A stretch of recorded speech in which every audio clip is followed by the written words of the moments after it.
Good morning and welcome to another Wine Steward video. Actually, it's afternoon now.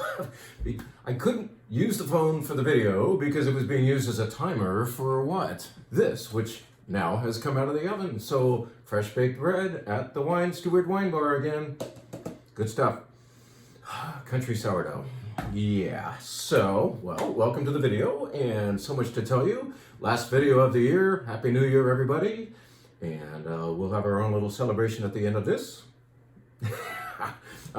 We are going to tell you about, let's see, our hours first. How about that? How can you access us for the next few days? You're going to have to be careful about when you show up at that front door because sometimes it will be locked. This New Year's Eve, that would be Sunday, right? Sunday we close at 5 o'clock and we stay closed through New Year's Day and through the next couple of days. In fact, we will not reopen until 1 o'clock on Thursday of next week. So plan ahead. You better stock up. Stock up? What do you mean? I might be going dry in January. Please. How about moderation? How about, at the worst, moist January? How about damp January? Even humid January, but think of your local wine merchant and restaurant and what dry January did to all of us in this side of the business last year. It was decimating. It was not good. So we preach moderation around here, you know. Don't be a glutton and then totally deprive your body of things. It's like a roller coaster ride for your body. No, how about just moderating? Yes. And visit us moderately in January. But you can't for a couple of days. Once again, we close on New Year's Eve at 5 o'clock and reopen the following Thursday at 1 p.m. And yes, the wine bar will be going. Speaking of wine bar, what's going on the wine bar this weekend, final weekend of 2023? I'm not going to describe all the wines, there's other things to tell you, but let me tell you about a couple of things that are appearing on the wine bar menu this weekend. This is back. This is a wine that so many of you have enjoyed. It is a reminder to me, maybe it's a good New Year's resolution for 2024, to remember that some people just want a damn good glass of California red wine. That's what happens here.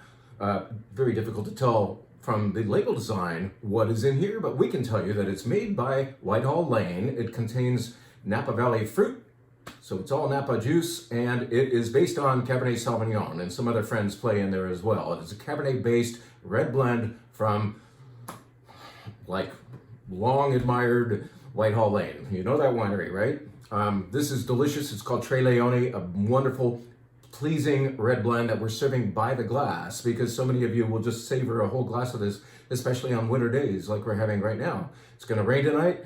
This kind of red wine will just feel right for tonight. What else would feel right? How about this?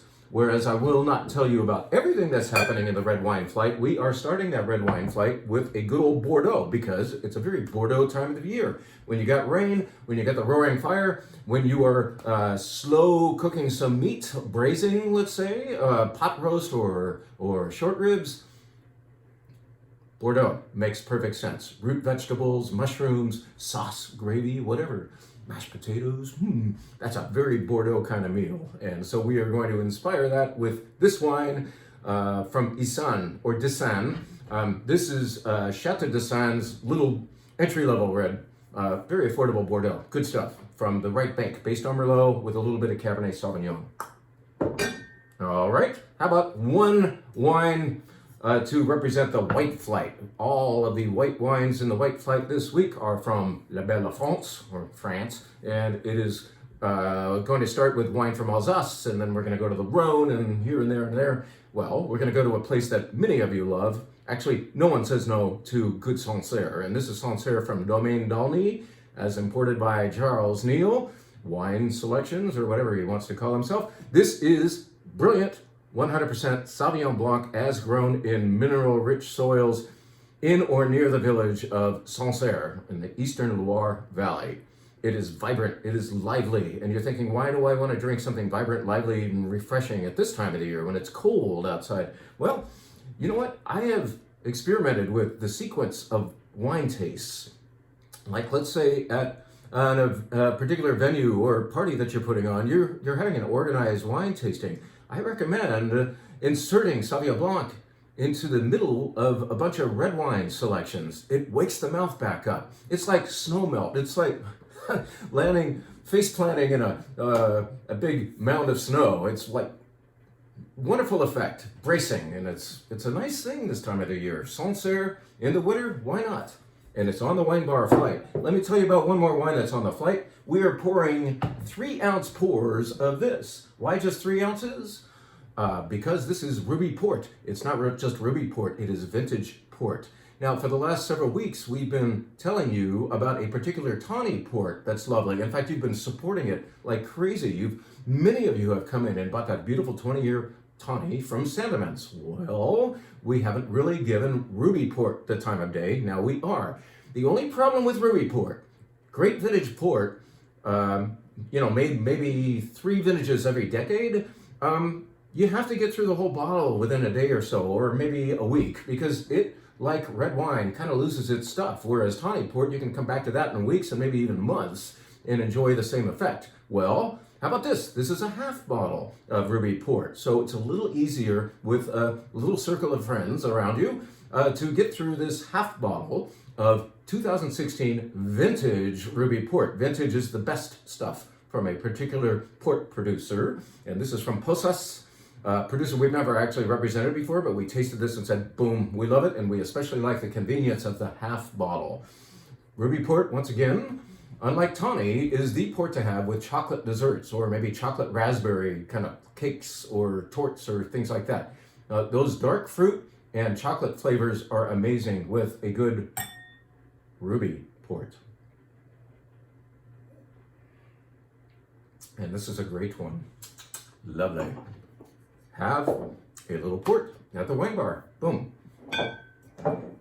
Speaking of snow, doesn't this bottle look snowy to you? This is, in fact, a gin, to remind you that, yes, we are now selling spirits as well as great wines and beers and ciders and such. This is Nordes from Galicia, Spain, and it's actually its base ingredient, that which is distilled into gin, is Albarino. Yes, the great white grape of Galicia, northwestern Spain. Albarino is the basis for Nordes gin. Now, as far as style, this is fruit forward and also herbal. And I think the fruit kind of wins as far as the fragrance. It's very fragrant, floral and fruit, let's call it that. And so it's not necessarily what I would use in a dry martini, which is one of my fave drinks. What I also love is a G&T, and so does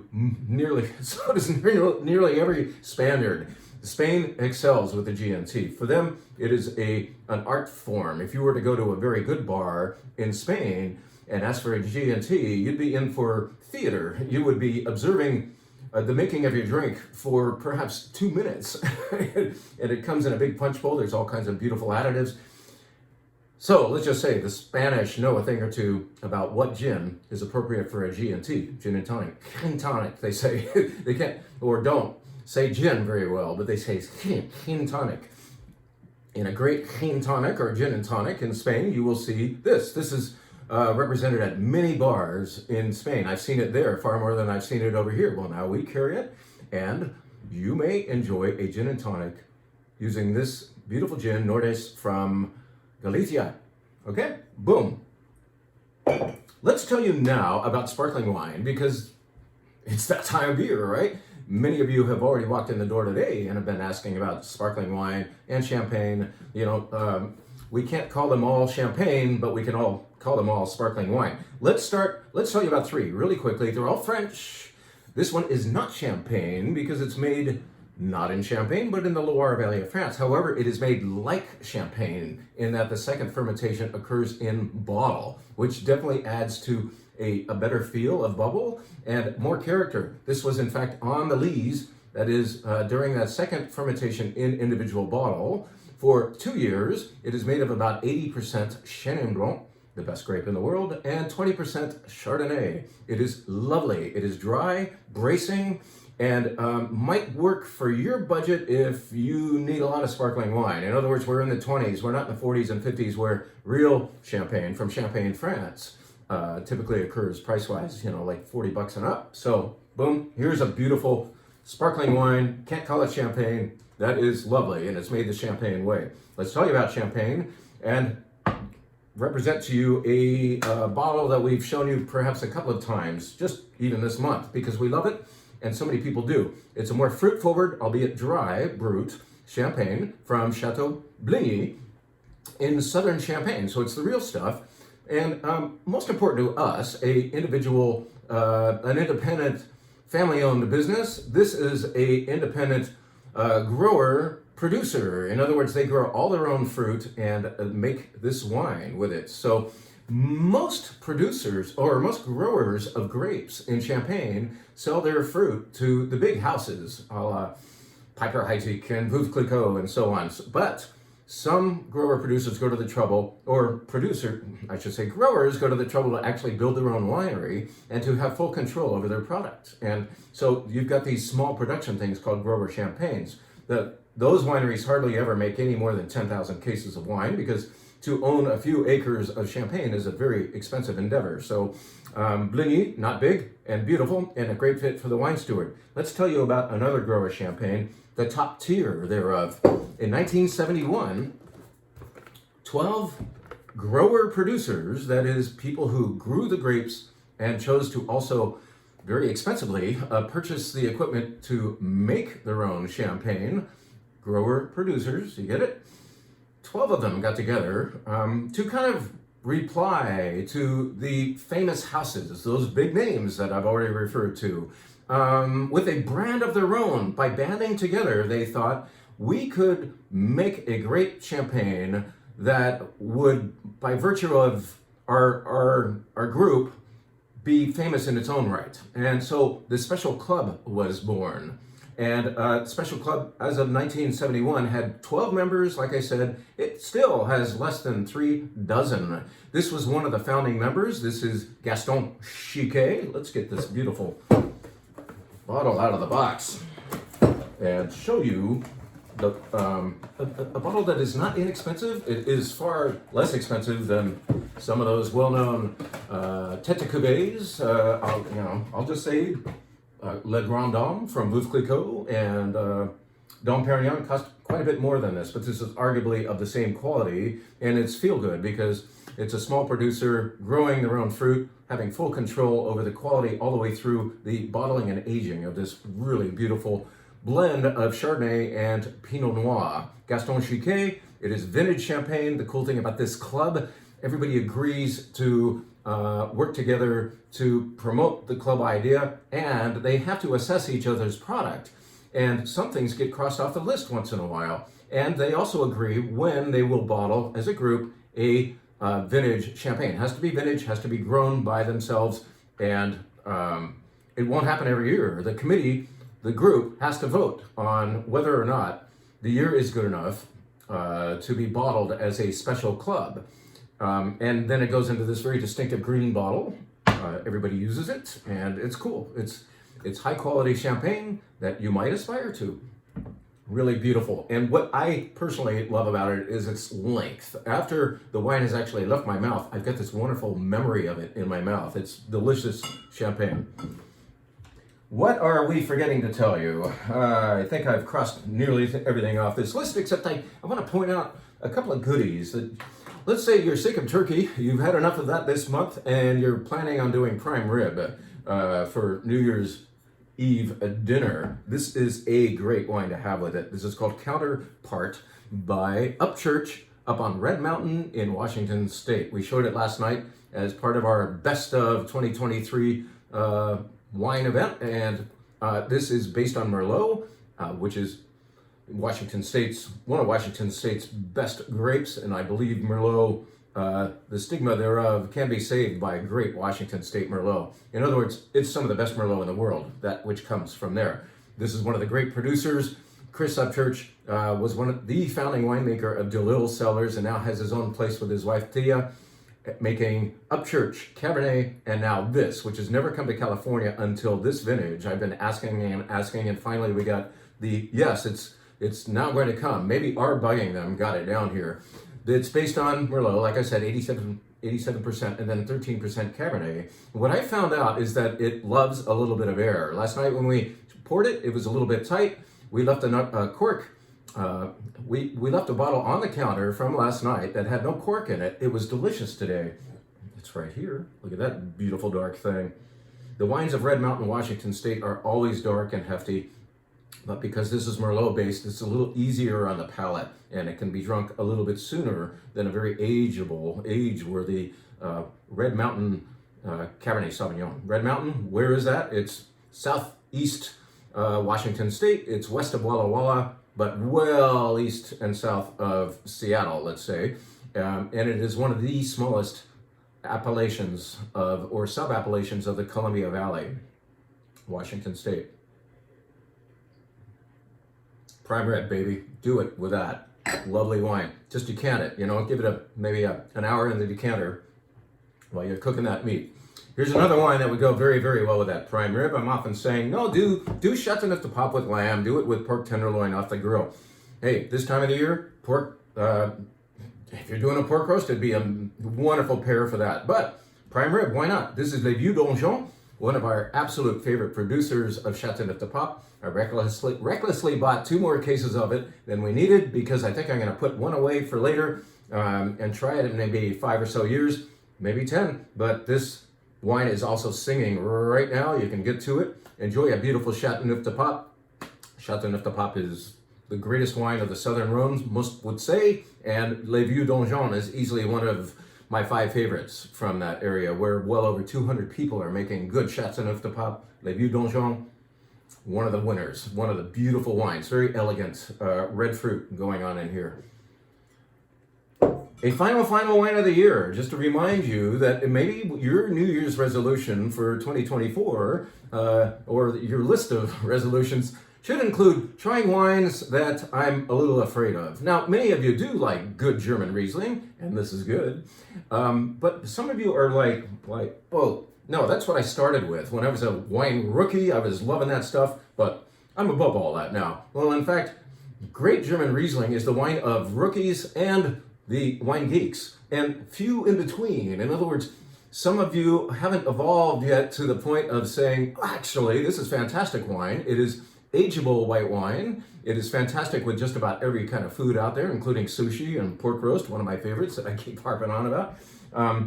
This just showed up at the Wine Steward. This is by Schiefer.